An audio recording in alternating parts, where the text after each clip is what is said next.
Hey, bro, I'm pretty much open to reacting to any video on the internet. We got a video from Andre Williams, who I'm not gonna lie, I've seen him on Instagram. I've seen his videos. I'm familiar with his game. And this is a black guy who has a problem with other black people. Okay, well, that's not true. He's a black person, and I can't say this because it's 2026. In 2030, I could probably say it. But he says there's a difference between black people and, well, how do I say this? Like, there's black people, and then there's, you know what? I'm gonna let you guys fill in the blanks. And I just kind of wanted to hear a black person's perspective on his issue with black fatigue. It just interests me. So let's get into it, man. Everybody is tired of dealing with niggas. People have black fatigue. That one. That. I can't say it. Not yet. I don't have a Rumble contract yet. Not because they hate black people because they're black. They have black fatigue because of how people act, how black people poorly represent themselves and carry themselves within society. Black fatigue is a collective tiredness, especially in the United States, of black people's poor behavior, shitty representation, and lack of accountability. Niggas will sit back and glorify being a nigga all day and do nothing to repair or to better themselves. Niggas spend more time complaining about white people than doing anything for themselves or complaining about the drug dealers, the failing schools, I'm sorry, bro. And I'm saying this as a guy who has so many black friends. Harold, Theron, Zenith. Love them. Love black people. I was raised by black people. But I'm sorry, bro. If you're a black person and you're just constantly bitching about white people, I know everything I need to know about you. Okay? I get it. You're a victim. Some shit that happened 200 years ago is the reason why your life today is the fucking worst ever. It's just like, come on, bro. Just say that you're lazy and you're looking for an excuse. Let's just relax with that shit, man.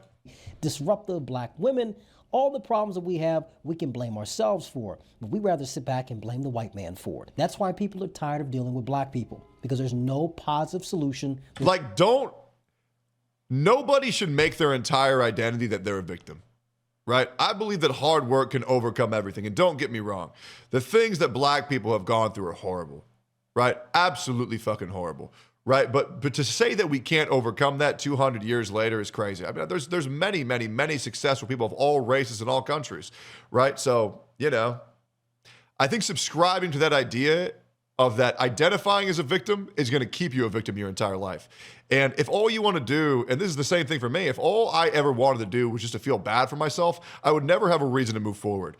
So putting that shit in the past and working your ass off is the number one thing to break the cycle. That's just my opinion. There's no productiveness of black people today in America. We're people that beg, whine, cry, and fucking complain, and people are tired of dealing with this. That's why it's moved from black fatigue to now black exhaustion. People are tired. They're exhausted from dealing with niggas and letting niggas run around the country doing whatever they want. We will burn down half the country for drug dealers, whores, and fucking degenerates, just simply because we want to make ourselves feel good. We're a mediocre people that love to live in comfort. And that's a sad and pathetic fucking existence that we have. The other big issue right now is that there's so many great black people of this country. There are. And once again, I would like to say this on record. I fucking love black people. I do. I've gone on record saying I love my black fans the most, okay? Because when they meet me, it's all gas, no brakes for how excited they are. And their fucking passion and their excitement. It's fucking, it's palpable. It's contagious. I love it. I love the black energy. It's fucking awesome. White people are always like, oh, hey, Mr. Techie. I'm a big fan. I don't know if you want, you can sign my card or something. And then I have a black community member like, damn, bro, I've been wanting to meet your ass for forever, bro. Damn, give me a hug. I love that shit. I do. But the problem is, and women have to deal with the same issue, where the outliers of their communities make all of them look bad. And it sucks. Right? Because there's a lot of racists in this world where one black guy does one bad thing and then they blame all the blacks for it. Or one woman does one dumb thing and then all the women are blamed for it. And it fucking sucks. I believe in personal accountability, and blanket statements, they're not really too good for the productiveness of society.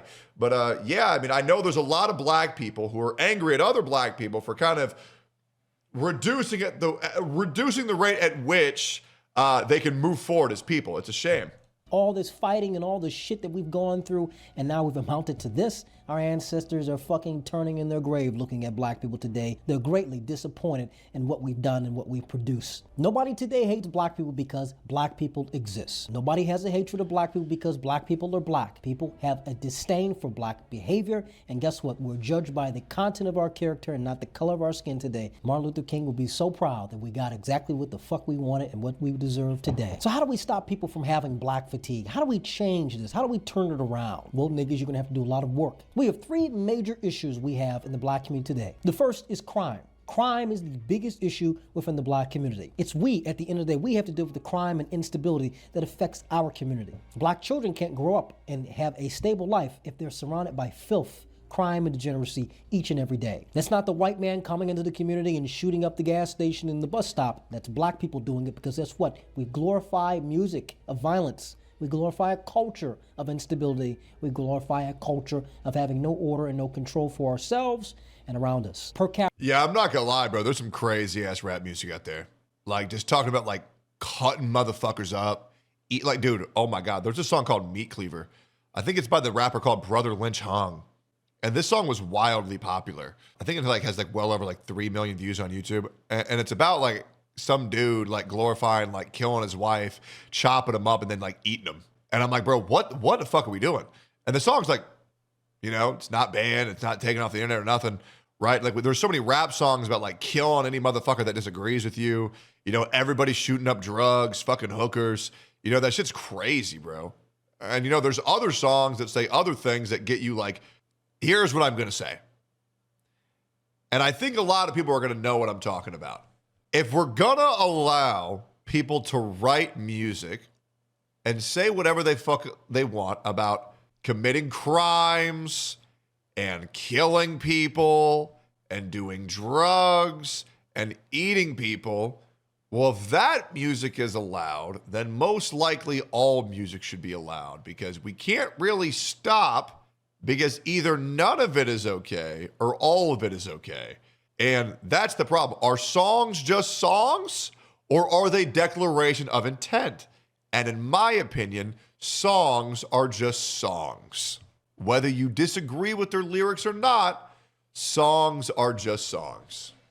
We commit more crime in this country than any other racial group that exists in the United States. And the people who get killed the most are black people at the end of the day, black children especially. How can a black kid go to school when he lives in a community filled with crime? When we have a community that glorifies this disgusting behavior, no child is safe and no child is going to grow up with a positive influence. A community cannot operate on a first world standard if it lives in third world conditions. And I really want you to think, because there is, and I'm just going to be honest, there is a big disadvantage for a lot of people in our country. There is, right? Imagine you're born into a shitty neighborhood and your whole life your parents tell you you're a victim, society has held you back, nothing you do will ever change the reality that you're black and you cannot get ahead in this world. That's not really going to motivate the kids. It's not. It's really not. But if parents grow up and they stay together and they say, if you work hard and you bust your ass, you can get us out of here. You can fucking make it. Because that's the fucking truth. Because while everybody else is spending their time feeling bad for themselves, accepting a reality that's not particularly true, and don't get me wrong, I'm not going to say there's not disadvantages, but there's no insurmountable wall. And I'm going to say that firmly. There is no insurmountable wall that is determined by what race you are to determine if you are never able to be successful. That is just not true. Now, there might be things where you might have to work harder. And I don't think that's fair. But life is not fair. Okay? And it sucks. And I wish everybody could be on the same playing field. But we're not. Hey, listen. Do you think they're going to hire someone like me to work at Starbucks? Fuck no. And I've always wanted to be a barista. But I could be upset about it, but I don't particularly think they want some fucking white skinhead tattooed out of their fucking mind who speaks like a jackass to work there. Now, maybe I could work on carrying myself a little bit better. And maybe I could wear some fucking, a beanie and a fucking long shirt and get my act together. But no, I'm good. But I could if I wanted to. But I don't want to. I believe everything can be successful via hard work. Just my opinion. The second is education. We don't value education in the black community. We glorify fucking being an athlete, a rapper, a whore, but we don't glorify being an academic and an intellectual, someone who studies and reads and does things for the betterment of the community, producing something of value within the community. We're at the bottom academically in this country. It's because we don't value and we don't care about education. We think that speaking properly or doing right or being good in school is acting white, behaving white. We have to get this fucking mindset out of our heads. We have to completely do away with this way of thinking because it's killing us each and every generation that passes. I actually have a lot of black friends. I'm going to say that once again. Just because I wanted to let you know, I have personal experience with this. And I have seen black people be ostracized by their own family by quote unquote acting too white. And all they're doing is just talking normally. It's crazy. Like them being claimed, they're being whitewashed by the man. And it's like, I don't know if there's any, like, if you're black in this channel, just know I'm glad that you're here. But a lot of you guys have to deal with shit that is unfair. And I do feel like it is crazy where there are some people who will be ostracized just for, talking like an average Joe. It's pretty crazy. On. And we don't value education. We don't value teaching and learning things so we can be able to pass it on to the next generation. Then we're going to continue to be at the bottom in this country. The third and final is the black family unit. Now, most black Republicans will say, well, we have more black fathers in the household. Things will be better. That's not how it's going to work. Black women are the biggest problem that we have within the black community. They don't. I don't know if I agree with that. I do genuinely believe that two-parent households provide a massive advantage for the youth. I believe that two-parent households, you need a mother and you need a father if you are a child. It provides you an incredible advantage over every other child who does not have one. Having a good supportive family system, or at least the basis to be one, is enormous. And a lot of statistics and a lot of studies back that up. So I would say we do just need more families to stick together for the betterment of our child. Take accountability, and they run the community. Two-parent households are huge for a child's success.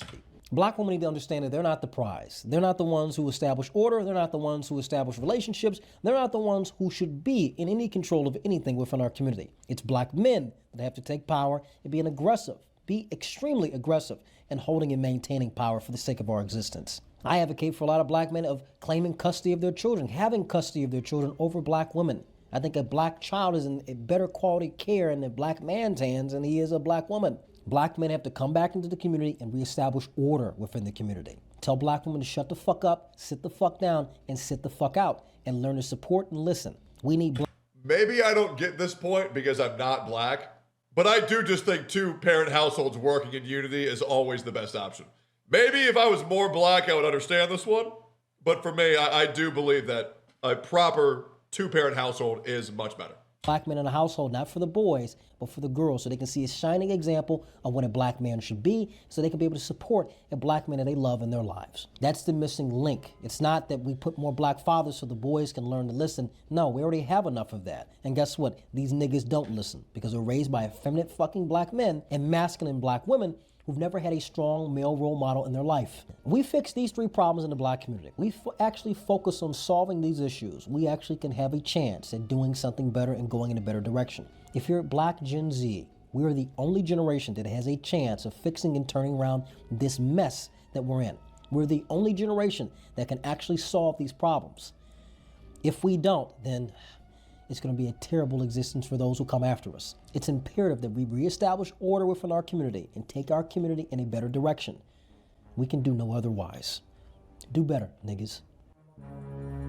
Insane outro. It is very interesting because we kind of are on the tipping point of our country. Like, things seem to be very volatile right now, more volatile than I've ever felt in my entire 32-year long existence. And I believe that Asians have integrated into our society so far. I even believe that Indians have more or less integrated into our society fairly well, just judging based off the salaries. But it does raise some question marks. It does raise some eyebrows how it does still feel like the integration of black people is a little bit bumpy in America. So I don't know. For me personally, I just believe that more black families need to stay together. And I think that would help a lot because I believe two-parent households really benefit the child. But who knows? I need to do more research on this, but it is interesting hearing a black person's perspective on this. Let me know what you guys think.